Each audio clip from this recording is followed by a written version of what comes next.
Baik. Jadi kemarin minggu lalu kita sudah bahas ada beberapa kategori ya bangunan cagar budaya, bangunan yang diduga cagar budaya.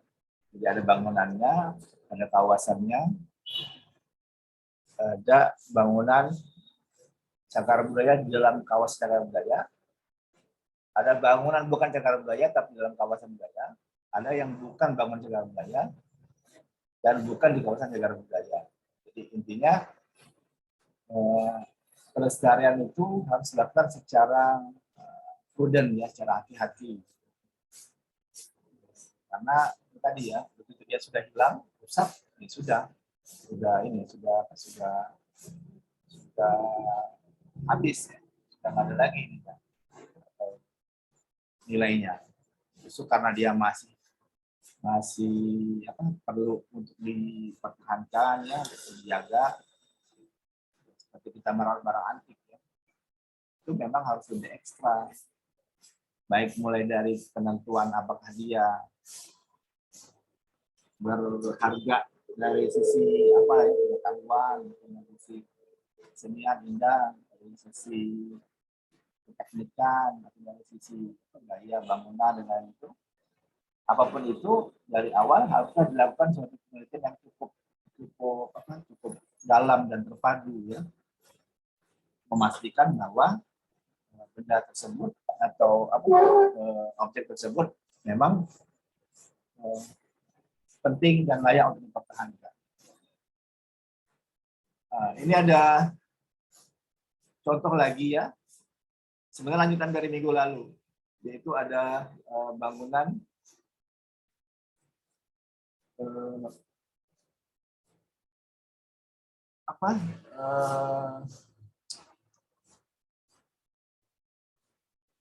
bangunan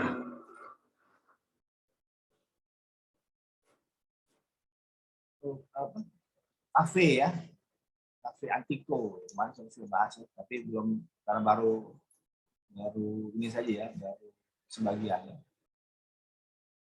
Nah ini contohnya lebih detail ya. Jadi bagaimana proses perencanaan adaptasi fungsi, jadi sifatnya lebih ke arah adaptive reuse ya.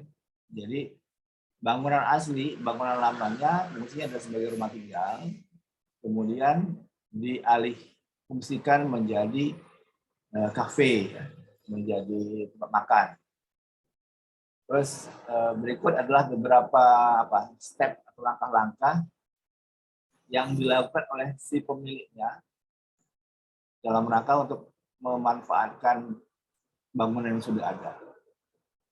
Nah ini kebetulan memang tindakan pelestarian ini dilakukan secara sadar oleh pemiliknya karena dia melihat bahwa bangunan tersebut potensial untuk dikembalikan ke bentuk aslinya.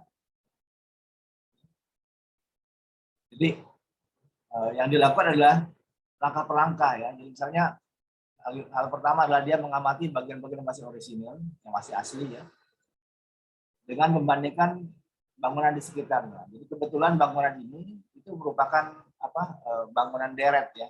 Jadi dia memiliki tipe yang sama ya. Jadi ini sama nih.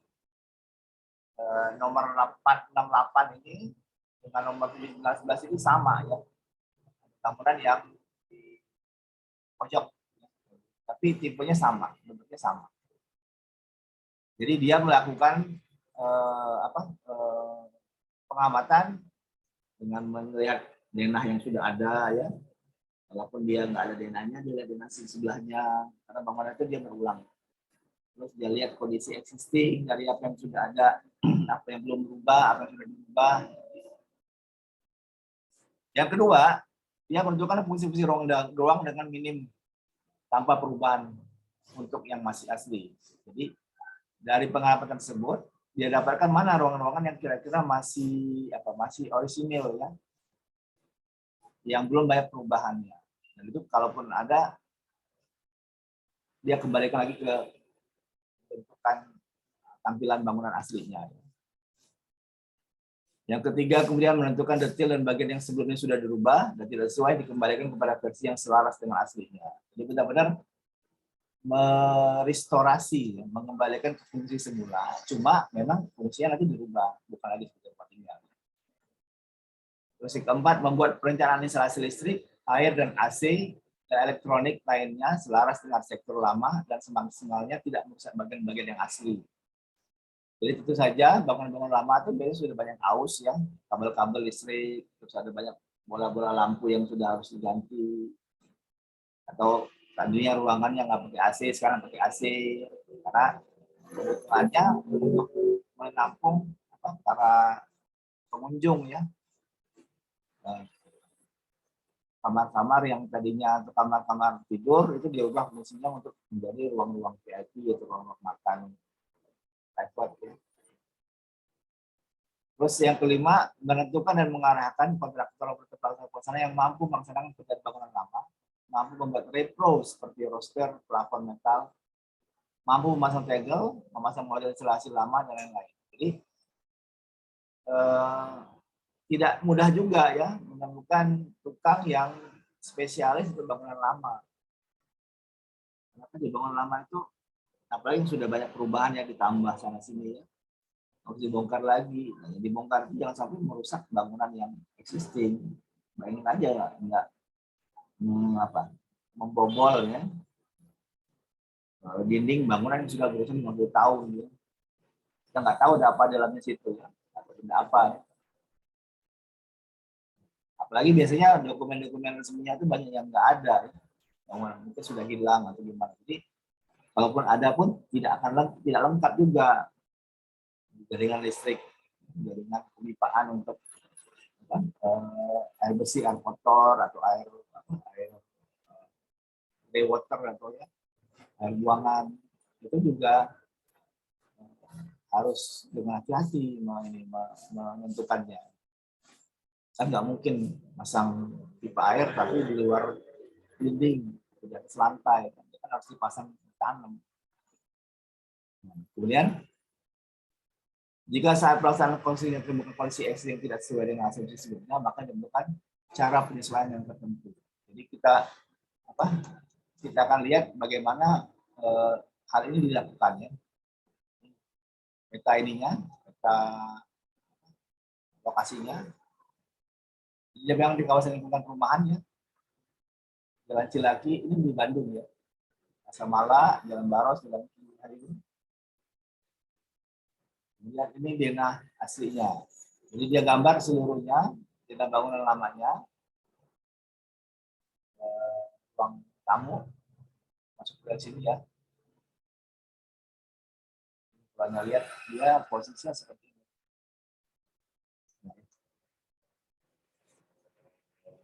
Ya, depan nomor 9, ini nomor 8. Jadi ruang tamu, ruang tidur, ruang makan, kamar tidur, ini dia harus mencari kondisi existing ya, yang dibandingkan dengan yang sudah ada, yang masih ada. Kemudian diganti fungsi dalamnya menjadi tempat makan, kafe. Di bagian depan ini menjadi coffee bar, foyer, jadi ruang tamu berubah fungsi. Kemudian ruang tidurnya itu menjadi VIP room. Kemudian ruang makannya sebagai ruang makan. Tapi kamar mandi WC-nya dia sesuaikan, dia tambah kapasitasnya, ditambah ruang musola dan ditambah ruang wastafel untuk pengunjung. Terus kamar tidur atas bawah ini menjadi ruang VIP room. Ruang tamu yang di belakang ini menjadi kantor. Dan kamar tidur ini juga menjadi dapur atau ruang masak, ruang servis.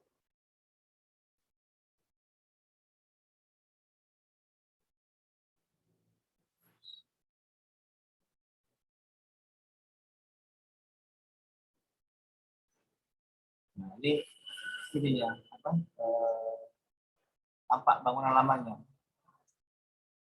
Jadi kalau Anda lihat fasadenya ini dia bangunan deret ya. Jadi bangunan Cilacap 5, 7, 9, 11, 13. Terus kemudian ini yang dirubah menjadi baru ya. Jadi yang tadinya warnanya hijau ini dia ganti ke warna putih ya. Kemudian dia buka.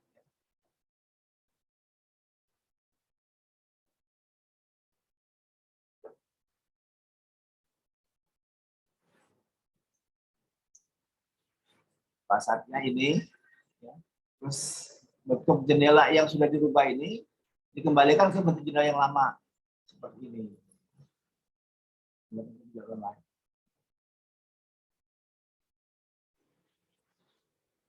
Jadi yang pemilik namanya mengganti itu dikembalikan ke bentuk lamanya, disamakan dengan sebelah kiri kanannya.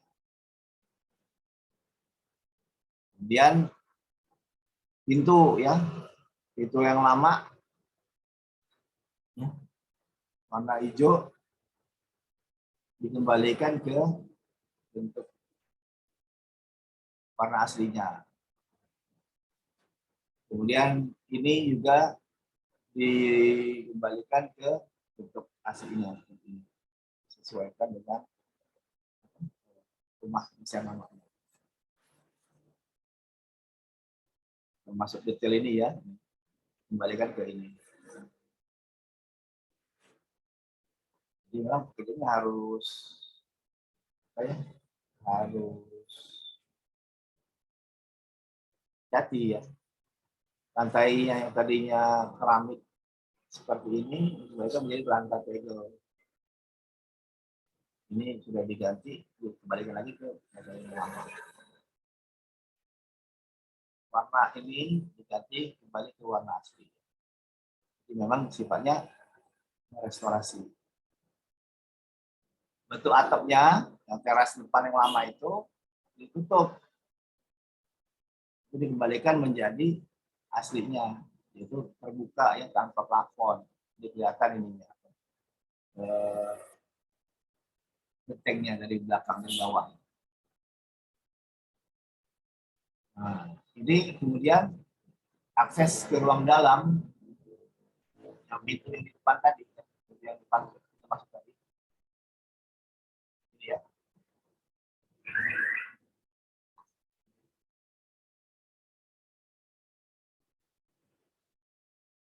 Itu dikembalikan ke bentuk aslinya, yaitu ada bentuk lengkung arch ya. Ini sudah diganti sama pemilik namanya. Itu dikembalikan. Ini lihat dibongkar ya. Dikembalikan ke bentuk asli. Lantai juga diganti. Jadi lantai bangunan aslinya. Ruang tengah. Jadi ini lubang angin ini tetap, tapi ininya dibuka ya, dikembalikan ke fungsi lamanya. Kan plafonnya kembali ke fungsi lamanya kan lubang-lubang yang ventilasi ya, jalusi.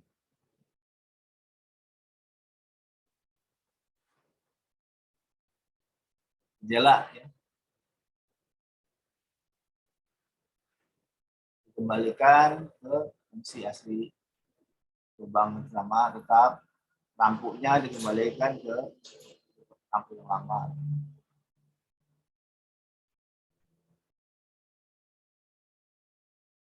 Ini yang bagian belakang. Pagar itu dikembalikan ke pagar bentuk lama. Bangunan sebelahnya yang sudah berubah itu dikembalikan ya, seperti Anda lihat ini kan banyak sekali perubahan. Dia nambah atap ya, nambah tempisan air itu dibongkar, dibuka semua. Yang tambahan baru ini dikembalikan ke yang lama. Pet sama lubang angin di sini.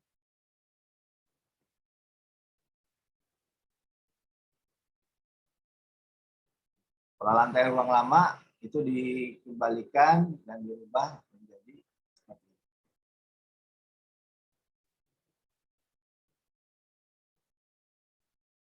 Plafon aslinya dia diganti ya pakai semacam PVC ya, karena dia lebih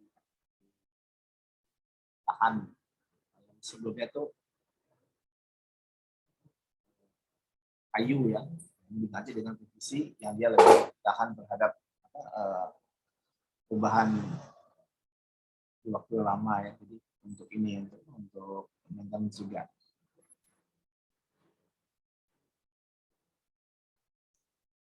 Beberapa listrik tetap dipertahankan sistem ininya, sistem alat-alatnya, tapi tidak lagi digunakan, hanya sebagai aksesoris saja. Ya. Karena kabel-kabel dan lain-lain itu sudah pakai kabel yang terbaru dengan ini ya, dengan sistem listrik yang baru. Ganti semua kabel-kabelnya, masuk juga dengan penambahan daya dan pemasangan AC ya di beberapa tempat. Kenapa ini dipertahankan? Karena tadi dia memberikan ide atau memberikan suasana masa lalu ya. Zaman dulu mereka bisa ya kayak gini ya. Perannya on off ya. Sebenarnya juga seperti ini.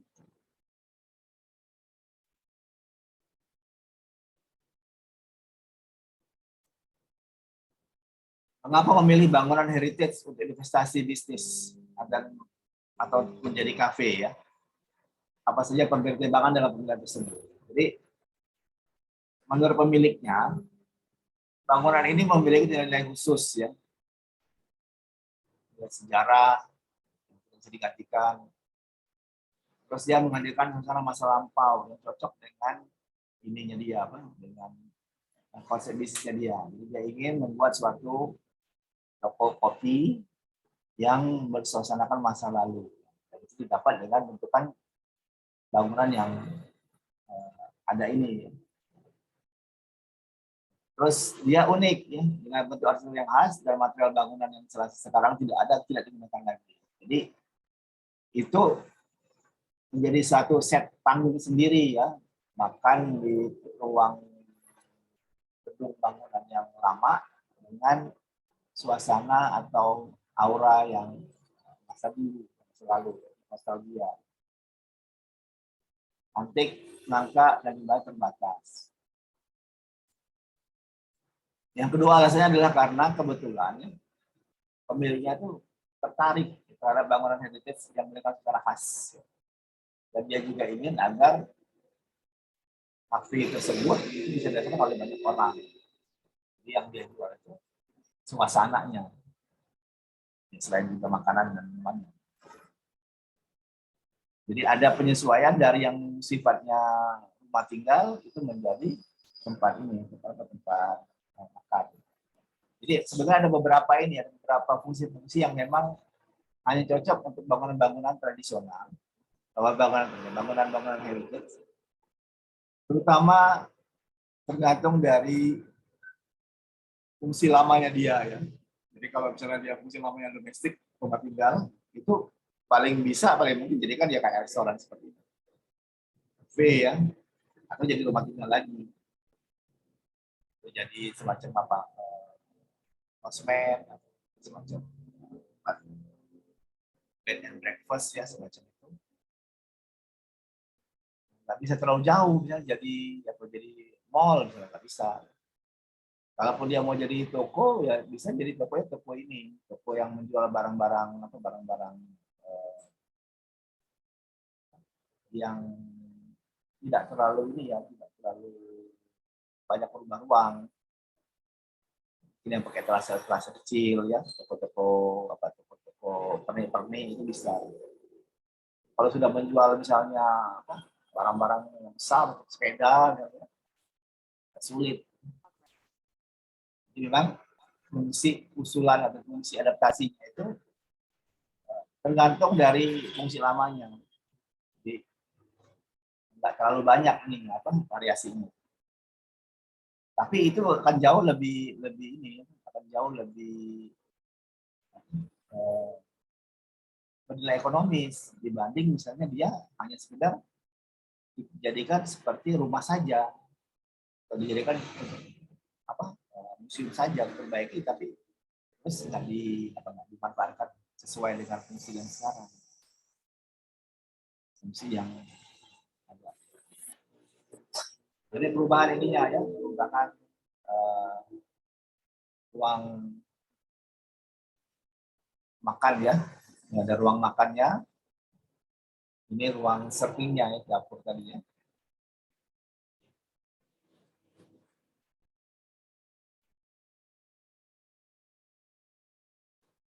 Ini disesuaikan bentuk-bentuk ini, lampu-lampunya ini settingnya memang baru ya, karena kan dulu kan nggak ada ini di rumah tinggal, disesuaikan. Tapi furniturnya juga menyesuaikan dengan ambience atau suasana ruang di zaman dulu yang ini dibutuhkan. Yang dibuatkan pola motif untuk pola lantainya, jadi harus cermat ya, mana-mana ruang yang menggunakan tegel lama, terus mana yang bermotif.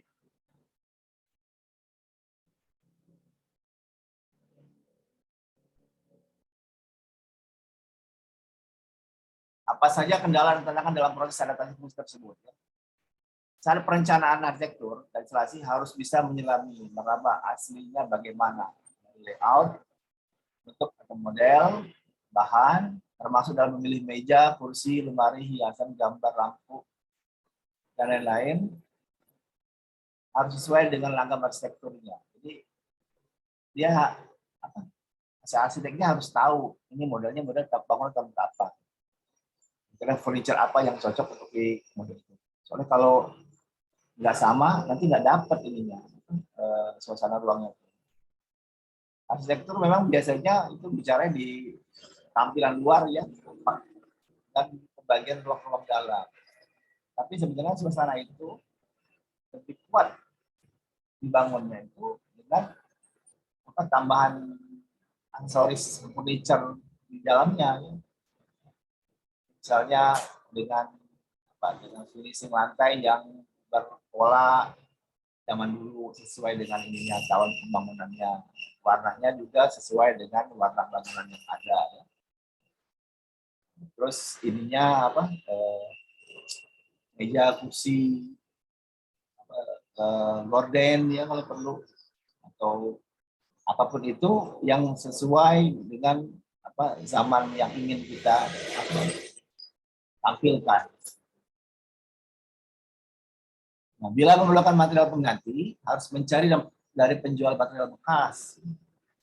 Atau kalau nggak ada lagi, membuat retronya sendiri yang sama bentuknya. Karena biasanya memang barang-barang zaman dulu itu nggak diproduksi lagi. Kalaupun diproduksi lagi itu nggak banyak modelnya. Handle, ya, kunci misalnya, grendel, apalagi misalnya rooster, ya, atau misalnya tralis, bentuk jendela misalnya, bentuk ininya itu kadang-kadang modelnya hanya cocok di tahun tertentu, dicari lagi udah nggak ada. Kalau nggak ada, gimana caranya supaya jangan ini? Ya harus cari yang mirip, ya, gantinya. Kalau misalnya sudah nggak ada lagi, harus dibikin. Jadi sampai sejauh itu ini usahanya. Kemudian pelaksana pekerjaan, jadi kontraktornya harus terampil masang material lama tersebut. Dan juga harus kreatif. Itu misalnya kalau masang tehel misalnya, tinggal tiga yang bisa terpasang misalnya. Jangan sampai nanti yang satunya potongnya salah atau rusak sehingga berkurang satu para tempel. Kadang-kadang di beberapa tempat kalau dia kurang satu aja itu berarti belang hasilnya. Cari nggak ada lagi yang bikin caranya, cara desainnya kalau misalnya, apalagi kalau misalnya daerahnya, nah prinsipnya adalah daerah-daerah yang tampil duluan ya, yang kelihatan itu yang harus diselesaikan lebih dahulu. Kalau kayak buangan yang sisa itu bisa ditaruh di ujung-ujung atau di pinggir-pinggir yang orang nggak begitu merhatiin. Dan ini memang harus hati-hati si kontraktor ya. Biasanya ada kontraktor khusus ya kalau untuk rumah-rumah heritage itu. Memang dia pengalamannya sudah terbiasa mengerjakan rumah-rumah lama. Walaupun dia membongkar pun itu ada tekniknya sendiri supaya jangan bagian yang berdekatan dengan yang dibongkar itu rusak.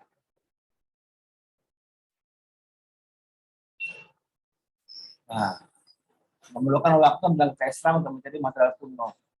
Kadang-kadang karena dia lama, nggak diproduksi lagi, carinya juga sulit.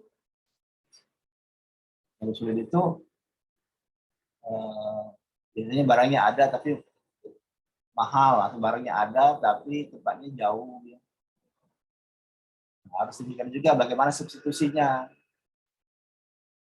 Karena walau bagaimanapun, sebenarnya ongkos untuk melakukan perawatan bangunan heritage itu biasanya nggak terlalu mahal, nggak terlalu banyak bedanya dengan bangunan baru. Kalau sudah terlalu mahal itu menjadi nggak visible lagi, menjadi tidak hemat ya. Justru karena kita mempertahankan bangunan lama itu, kita melakukan penambahan itu sedikit saja. Tidak dengan bangunan baru ya, harus bikin baru itunya, bikin baru dindingnya, ini kan sudah ada, ini sudah ada. Cuma tapi mungkin dindingnya agak rusak, yang tambah aja rusak. Itunya mungkin sudah banyak yang propos, ya nanti aja itunya. Proposnya saja, nggak perlu kaji baru semuanya. Jadi dengan penambahan dan sedikit modifikasi itu semestinya biaya perawatan, biaya pembuatan bangunan lama itu nggak terlalu beda jauh dengan baru.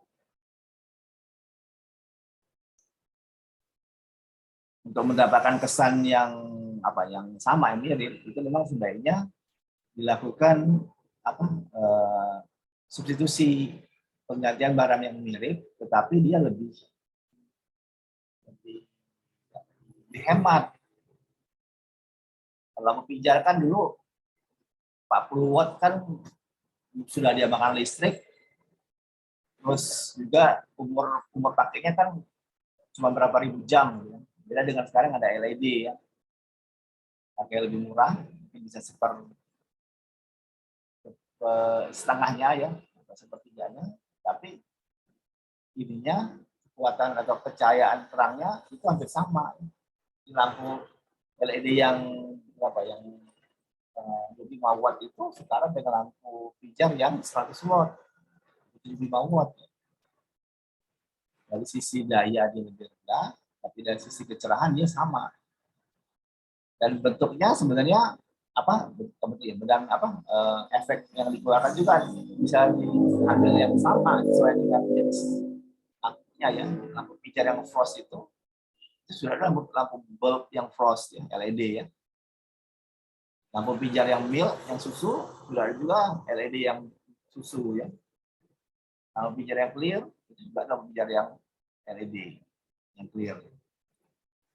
Jadi tinggal memasukkan hal-hal yang sifatnya yang lebih hemat ya dalam biaya, tapi sebenarnya lebih canggih dalam ini, bisa menghemat daya. Nah, untuk pekerjaan kamar mandi tadi ya dilakukan ini baru ya, dilakukan pemipaan baru.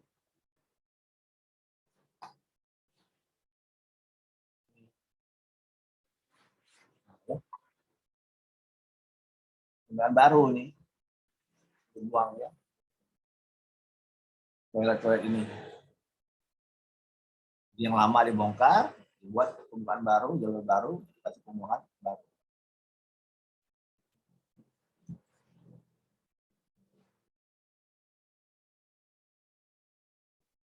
Oke.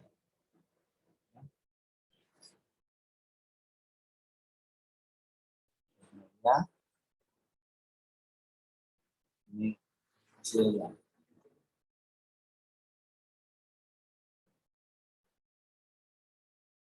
Jadi kalau dibilang apakah mewah megah, enggak juga. Tapi bangunan ini kalau dia tidak dipertahankan, diganti misalnya, bangunan baru, kayak ini ya kasus sebelahnya dia. Ini ya, ini sudah hilang ininya. Apa, kesejarahannya. Udah nggak dapet lagi, ini sudah menjadi rumah modern, ini rumah tahun 80-an kali ini. Tahun 90-an. Rumah ini memang terasa sebagai rumah lama. Saya dibangun juga suasana lama. Kalau orang mau bernostalgia ya, ya ke tempat-tempat seperti ini. Justru pengalaman untuk mengetahui ya bangunan itu dibangun tahun berapa, bagaimana apa, diami ruangnya, bagaimana beraktivitas di dalamnya itu memberikan apa pengalaman yang berbeda ya, khusus yang ya bagi beberapa orang memang nostalgia itu yang dia cari ya. Mau minum kopi kan bisa di mana saja, tapi yang membedakan apa, apakah tempatnya nyaman tidak itu dari bagaimana pengaturan ruang duduknya, ruang makannya. Karena itu yang memberikan suasana yang berbeda.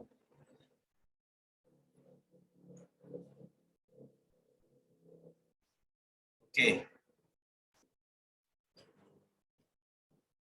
Nah, sampai sini ada pertanyaan nggak? Silakan kalau ada pertanyaan.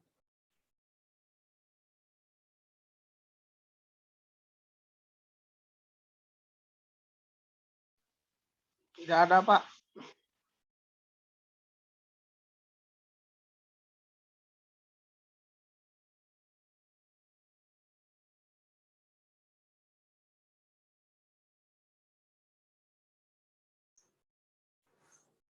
Jadi Anda perhatikan bahwa apa proses melakukan reuse ya, penggunaan kembali itu memang lebih sulit ya. Karena kita harus menjaga dan memastikan bagian-bagian atau elemen-elemen bangunan yang masih asli itu tidak rusak. Kalau misalnya dari sisi keselamatan misalnya, atapnya udah mau roboh, misalnya, terus dindingnya sudah miring, retak, itu harus dilakukan dulu perkuatan-perkuatan. Baru kemudian kita bicara soal tampilan fisik yang seperti ini ya, yang humanis misalnya, lantainya kurang bersih atau lantainya kurang bagus, ya, bagus. Tapi kalau dari sisi struktur keamanan itu ternyata membahayakan, itu sebaiknya memang harus dilakukan dulu pekerjaan konstruksi yang memperkuat bangunan lama. Sama kayak kasus Ampera ya, sudah umurnya berapa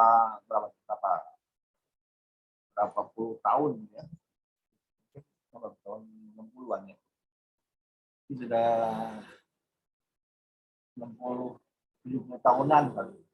Itu kan harus dicek kembali apakah dia kuat untuk menahan beban kendaraan yang lewat. Meskipun fungsinya tetap sebagai jembatan, tapi kan tiap material, tiap konstruksi kan ada nilai aus ya, nilai etik kelelahan ya. Kalau memang apa ya dipakai terus menerus ya, tapi dengan perkembangan zaman kan bebannya kan makin lama makin berat.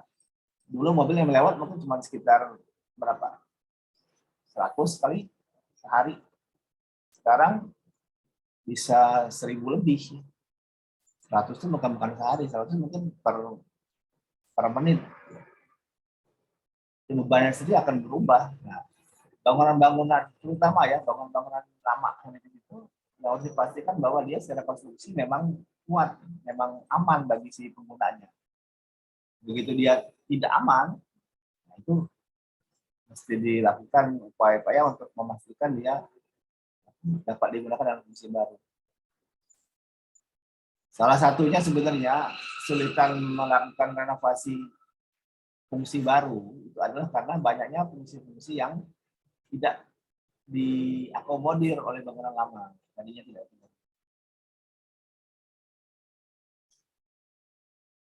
Ini kebetulan memang secara layout dia mendukung ya, mendukung nih. Dapat apa? Coffee bar tadi ya, foyer, VIP, dapur, coffee barnya ini tadi.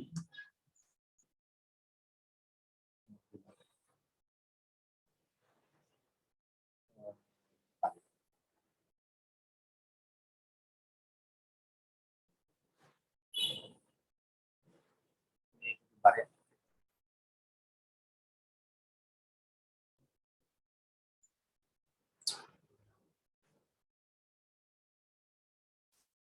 Nah, ya.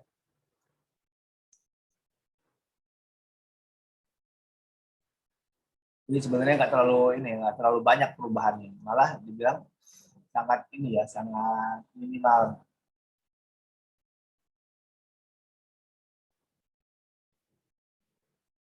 Kalau yang kemarin kan sudah bahas yang kantor ya, dari rumah jadi kantor itu juga minimal ya. Fungsi-fungsi yang ada itu juga bergantung dari kebutuhan yang ada ya.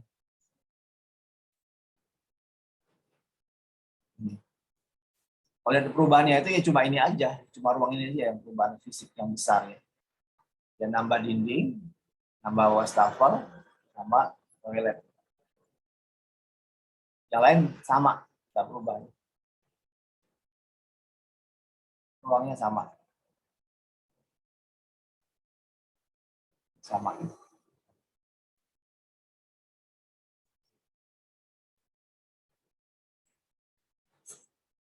Yang berapa nih ya? 20,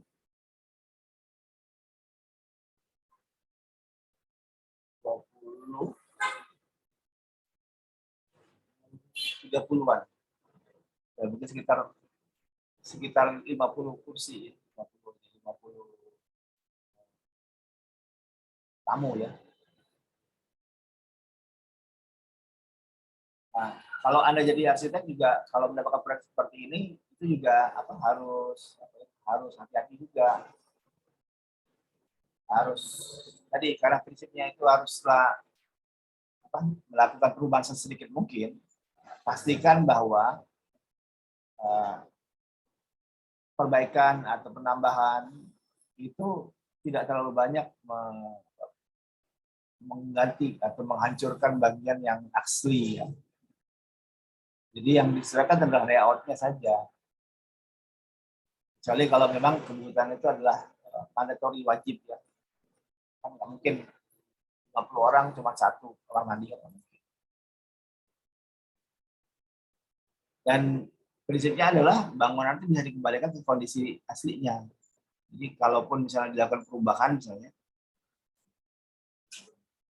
nanti begitu selesai dikembalikan, perubahan itu kembali lagi ke bentuk asli. Harus seperti itu kalau dia bangunan-bangunan yang sifatnya cagar budaya ya, bangunan yang harus dilestarikan. Nah, kalau Anda lihat itu banyak sekali perubahan-perubahan yang harus dilakukan pada bangunan lama agar dia bisa sesuai dengan fungsi baru. Biasanya memang kesulitannya adalah memastikan bahwa fungsi baru itu fit ya, sesuai, bisa masuk ke dalam bangunan lamanya. Kalaupun ada perubahan tidak mayor ya, tidak besar, tapi minor sedikit. Kalau Anda lihat di gambar ini kan ini cuma berapa persen nih? Mungkin sekitar 5% ya, dari seluruh kondisi asli bangunan. Yang lain tidak berubah.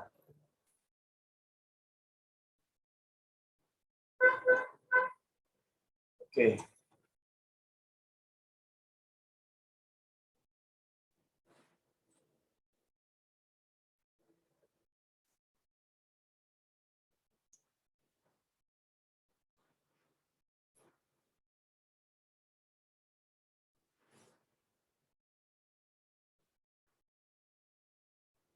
Oke, nanti apa?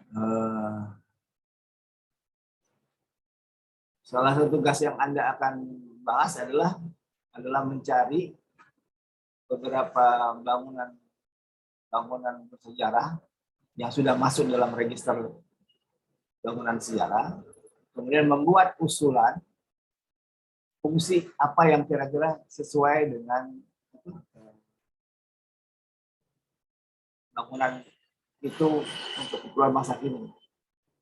Nanti ada kelompok yang akan dikerjakan secara bersama-sama. Jadi kita akan bahas itu sesuai dengan ininya, dengan acuan ini prinsip-prinsip pelestarian. Jadi ada yang bukan berarti nggak boleh dirubah, ada beberapa yang boleh dirubah, boleh disesuaikan. Karena tadi saya bilang kalau dia untuk masalahnya keselamatan mau nggak mau itu harus diperkuat dulu. Selama perubahan itu sifatnya minor, tidak terlalu besar dampaknya ya bagi keaslian bangunan, itu boleh dilakukan juga. Dan tidak semuanya ya, tapi jangan sampai pendekatannya selalu bangunan kuno, bangunan bersejarah jadi museum, tidak seperti itu. Dia bisa jadi banyak sekali fungsi-fungsi yang bisa dia gunakan ya, dan tidak terbatas hanya untuk bangunan baru saja fungsi tersebut.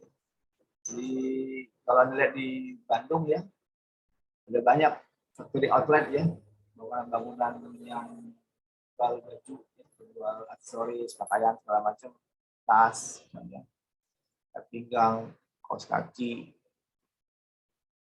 Itu menggunakan, ada yang menggunakan bangunan dulunya ya, bangunan perumahan, ada yang dulunya bangunan kantor, ada yang dulunya itu gudang, tapi dijadikan sebagai factory outlet. Jadi bisa macam-macam. Nanti orang merasakan belanjanya juga beda-beda. Ya. Kalau mereka merasakan pos ya, kalau dulu dia kantor pos, terus dirubah jadi factory outlet. Orang mengalami berbelanja tapi di kantor pos, unik. Ruang-ruangnya juga jadi unik. Jadi ada keuntungannya dengan memberikan ini baru, memberikan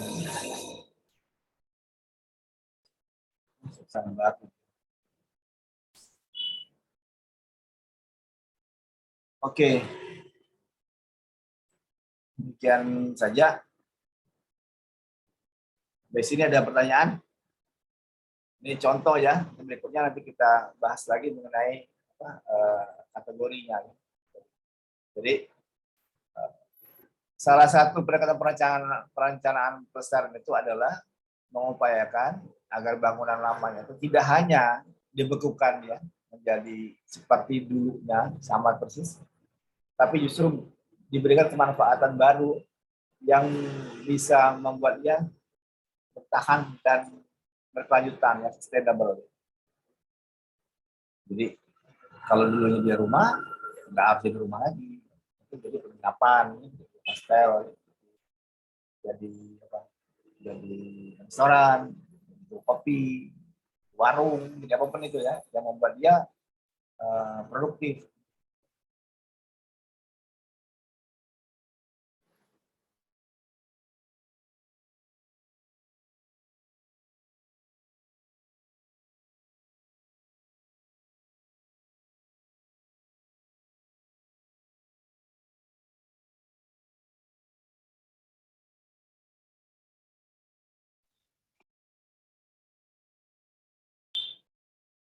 Oke,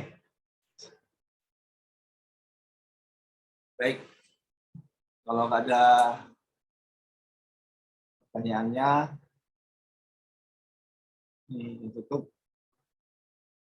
Tapi sebelumnya ini dulu, tolong nyalakan dulu ini kameranya.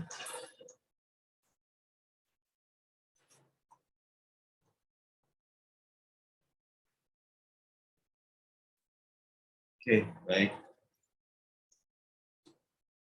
Itu 1, 2.